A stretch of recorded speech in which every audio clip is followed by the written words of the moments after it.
At the On Rock Community Services on the West Island, the stocks of food are low and barely keeping up with demand. We've never run out, but we have been in a place where we walk around with a bit of a worried face, wondering if we're going to make it this week. The organization's president, Kim Reed, says his food bank helps around 300 families in and around Pierrefonds. But every week he sees new faces. 1 week we had 17 registrations. Limited supply means more of these signs go up.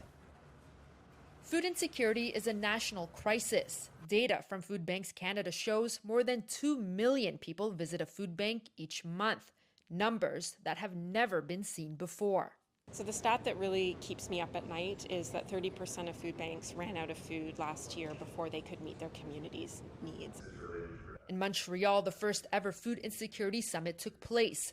Stakeholders from across Canada gathered to find solutions as food banks are reaching their limits and facing a perfect storm, a rise in the cost of living, a lack of supplies, along with increased hunger. But the rate that we're seeing the increase right now is going to be unsustainable in the long term.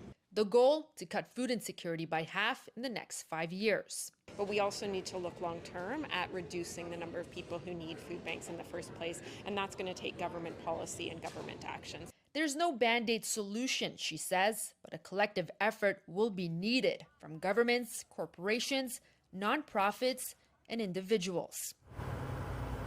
Back at On Rock Community Services, they take it day by day. It's another one of those up and down things where sometimes we're doing great and other times we're riding the ragged edge of disaster. A disaster he hopes never comes. Sweet Arasi, CTV News.